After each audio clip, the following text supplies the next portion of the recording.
we do have our first caller if you're ready. I'm a little confused as to what they're wanting to talk about, but maybe Wade can let us know what he wants to talk about. Hey there, Wade. How you doing? Hey, yeah, this is Wade. I was just answering the question in the headline, can a theist prove theism, I guess, if you will?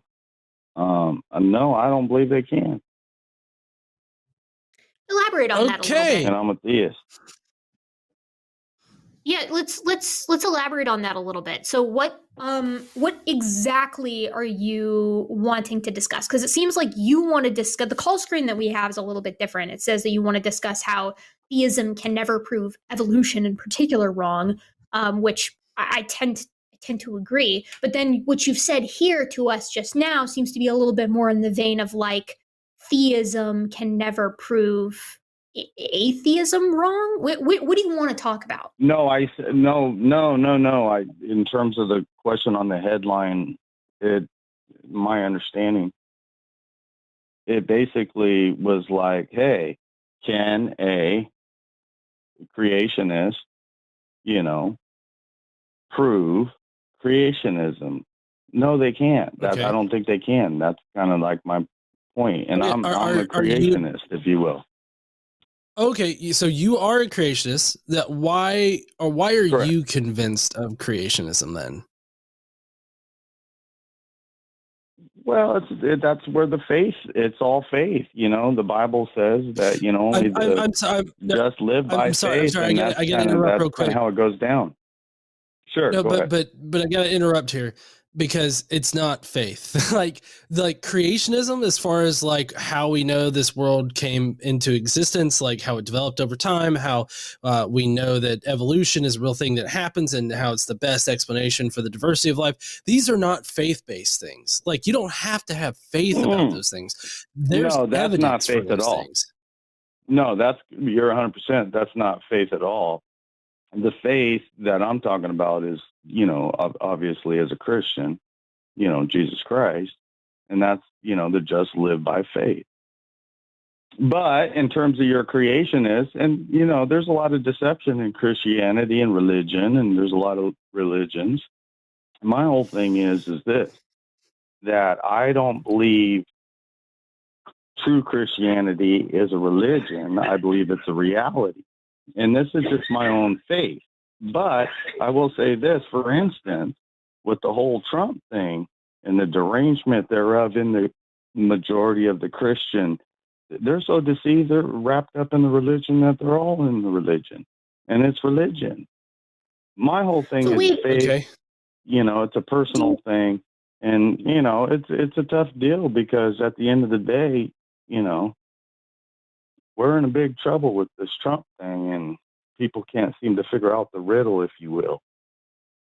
So I think we're, I will put myself out there and say we're probably on the same page with the Trump thing, but I'm more sort of interested in this idea of like creationism is about having faith. It's sort of like, despite all of what we see in science, which is a wonderful tool that was developed, at least in the West, primarily by Christians, to investigate God's creation. And the way that they sort of argued this is they were like, we should, if God made everything, we should find and be able to investigate God through the creation.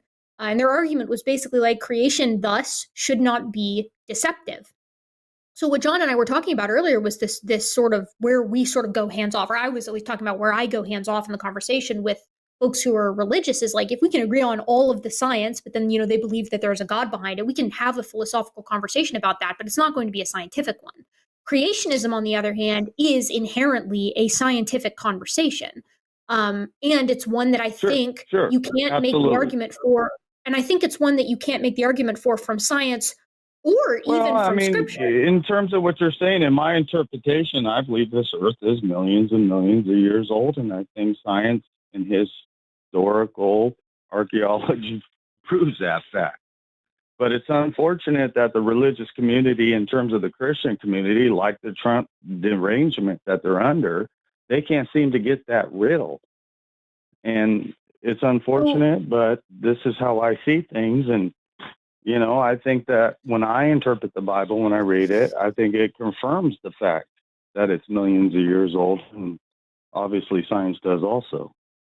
So I think that's Okay. awesome. I'm glad we're on the same page with that. How do you feel then about evolutionary theory? Since we're going down the creationism sort of discussion here, what are your thoughts about evolution? Well, I mean, evolution hasn't been proven, just like, if It you will, has. the Bible hasn't been exactly proven. Because if you think about what is proof and what is proof, I think everybody can agree on proof. Well, So no, And hold if on, you hold on, look hold at on. if you look at it, and this Hold is on, Wade. hypothetical, and I'll be quick. Say, how many Wait. seconds do I get? 2 seconds, 3 seconds to finish, or no? Well, I mean, you've already said. Well, hold on. So this is turning into a gish gallop. I don't want it to be a gish gallop. I want to handle like particular like statements. So first, you said evolution's not proven, and evolution has been proved as well as any scientific theory can be proved. So like it's well supported by Well, okay, evidence. that's fair. Which, Okay, so let me interpret what I'm saying. It hasn't been proven in so much that everybody's on board. does an That's the ad point that I was populum making. Not that argument? it's been proven or this. I'm talking about on board. In other words, when something is proven, everybody's on board that it is a proven fact, and we can deal with facts. Facts are facts, and we got to stick with the facts. That's it. And if we get off the fact of the matter, we're going to be in a little bit of trouble. And we're in a position right now politically, and I'm not there. Under that I'm sorry. definition, though, no, it's okay. I wanted to add something to that though, because I want to make sure that you feel like you're being heard, that we can have sort of a chat back and forth. But I do take issue with one thing that you said, which is like this idea that if everybody agrees on it, it's a fact. We have no facts then, right? Because there are people out there who believe that the Earth is flat 100%. right now. That's why you can't prove it. That's why you can't prove it. So then we can't prove anything. You're without all the facts, and so therefore you're never going to prove it unless you had all of them, and you're never going to get them all. It's like me being a gold digger. My goal is to find all the gold in the world. That's all I'm going to know is about digging for gold. Wait, hold on, Wade. What is a fact to you? Like, maybe we need to go back to like, basics here. Like, can you define what a fact is for us? Because I feel like we're talking about two different fucking things.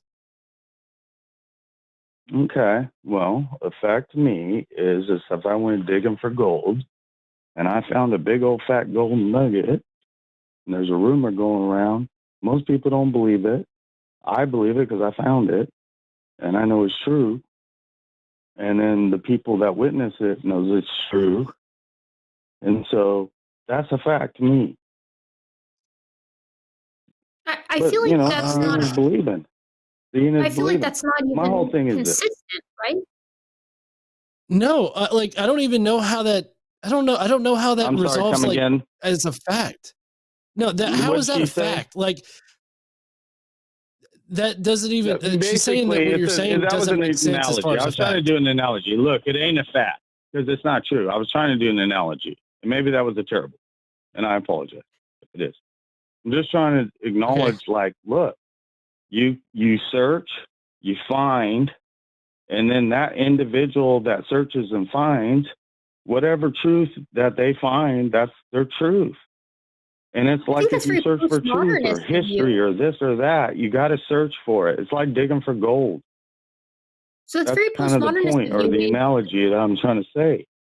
But the problem with that is, can you prove that a fact that I found the biggest nugget in the town? No, you're never going to prove it. How are you going to prove it? Wade, you can apply that to a lot of if stuff. If you tried to prove that one, you might be in big trouble. Jesus Christ! I'm muting you, Wade. I'm sorry. You don't know how to listen when somebody is talking. Okay, you're muted right now. Go ahead, Erika. Hey, sorry, Wade. I just I feel like we have to have a nice back and forth here, and I feel like it's fair to interrupt someone when you feel like they're sort of mischaracterizing something or something isn't clear, which is why I'm interrupting you. But I feel like your definition of a fact here could be applied to an opinion, meaning that I think what your definition of a fact is that it's an opinion, right? It's very postmodernist. You're like, well, everybody can have their truth, and there is no objective reality.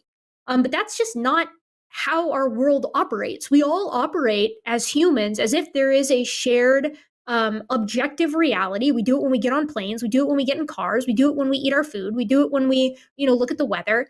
there are things that we can all agree on. And generally speaking, those things that we agree on are rooted in science, because what science is it's a way of knowing, it's a way about, understanding the natural world around us and sort of using that to improve our lives. So in that case, I would say that your definition of a fact is not something that matches reality, right?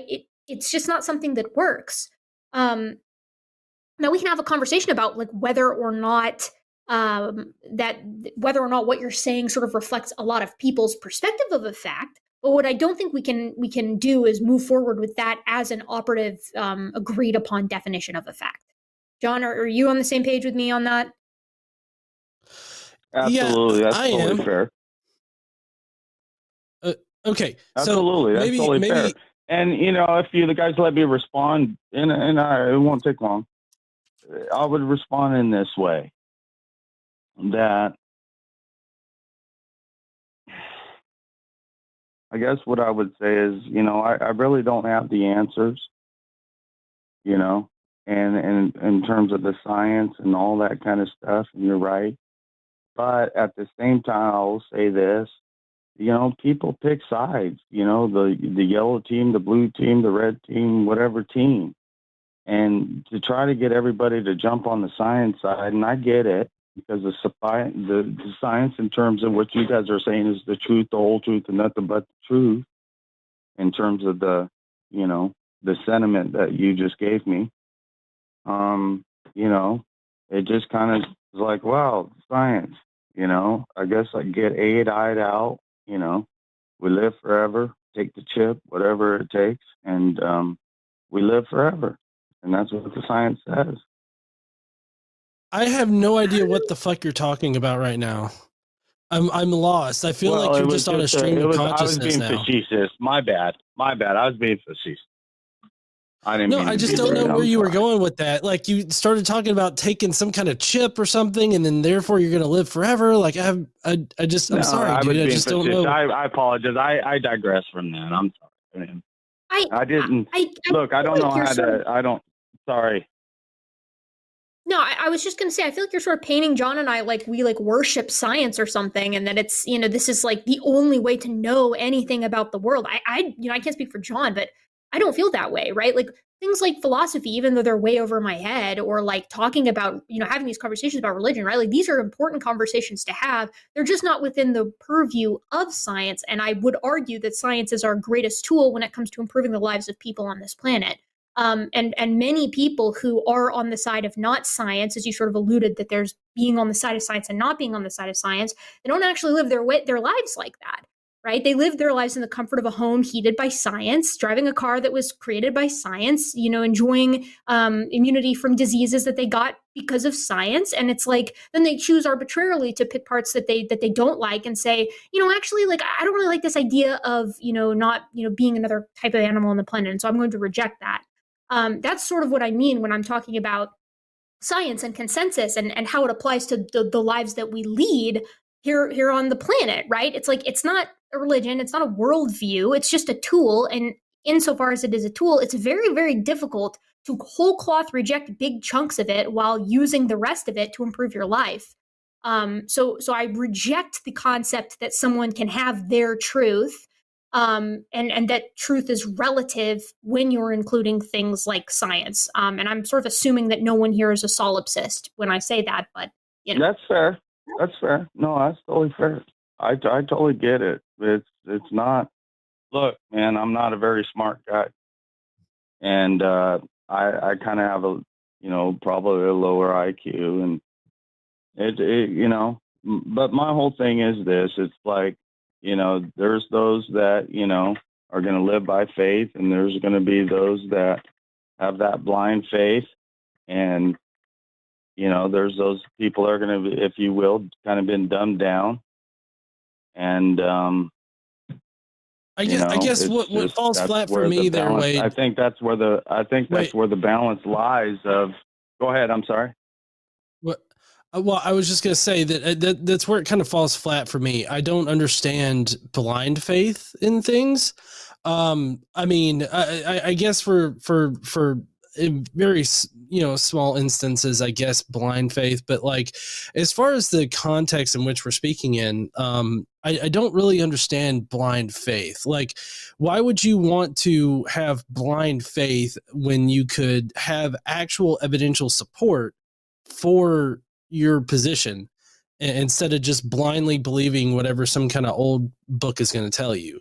And I mean, I don't understand why you think the Bible says that the earth is quote millions of years old or billions of years old. I don't see where you're getting that from. I also don't know how like God factors into your worldview as far as like the world being created and how God factors into evolution and all that kind of stuff. Like, I feel like there's a lot we could iron out in your theology there, because I don't know. I'm thoroughly confused where you're sitting at, because it just kind of seems like you're using faith, blind faith, as sort of like a filler for the gaps in your knowledge. And I guess I don't understand the appeal for doing that, other than instead of saying I don't know, you can now say, well, God. I mean, do you think that just saying, oh, well, God did it, is a sufficient answer? Situational. Well, if I could respond just momentarily, it would be a situation to where it's my experience in my little short-term life, because time goes fast and all that. But in my experience, and in terms of the life lessons that I've lived, I've realized some things, and it's one of those deals, you know. And what things have you realized? Well, you know, I grew up in a way that is much different than the ordinary. And, you know, suppose, you know, you grow up in a way that, you know, you were born in a situation to where you're not going to be successful, and you're not going to be able to, if you will, you know, survive in terms of knowledge. You were dumbed down, and, you know, you made it through to where you could see some things that perhaps most people can't see. So, you know, you get kept out of a certain matrix, if you must, and Wait, you know, you become one like with the nature. Matrix? Well, one with nature, in so much that if you look at nature, and I'll try to do it like this: you look at nature, you're with nature, you see nature's in harmony. It has a cycle. Well, humankind, they're kind of like not fitting in the picture.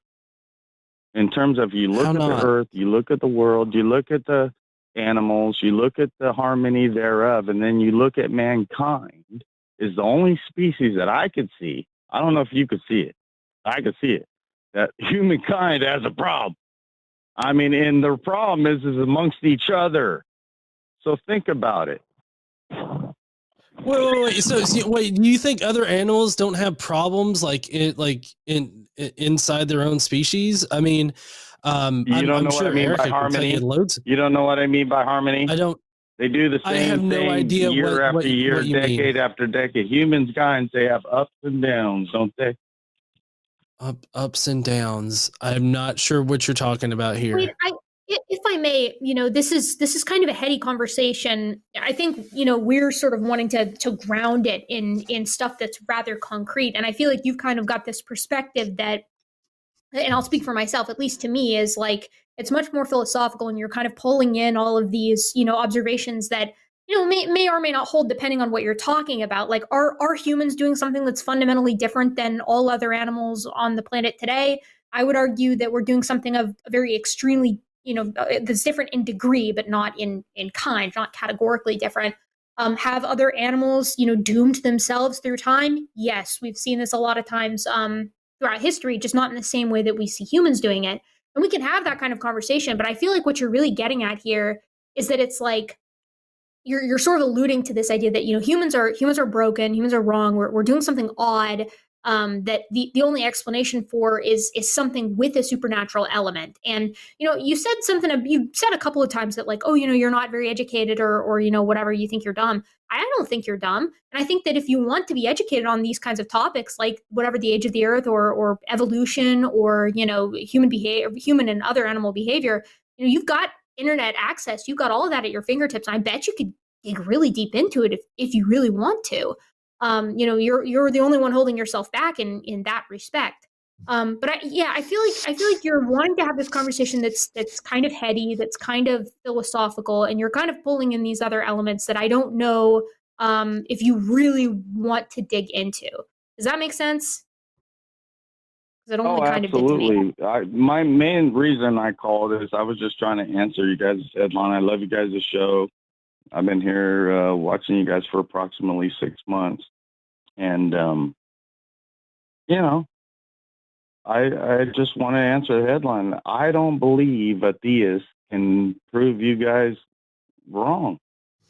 I don't think they could do it. I don't think there's enough proof to be able to get you guys to prove you wrong. I think if it would already happen in my lifetime, Okay. I feel like it would already been proven. Well, we appreciate your call there, Wade. We do have a couple of other people to get to tonight, so I think we're going to go ahead and switch on over to them. Yep, no problem. Call in again in the future. Thanks for watching the show and for calling in as well. No, I'll continue. You guys watch. You guys are great. Love you guys. You guys got a mind that is open. And it's refreshing because, it's unfortunate, especially in the Christian community or the religious community or whatever you want to call it. Man, it's really closed-minded. And you're open-minded. It's definitely refreshing. And I really appreciate you guys for that.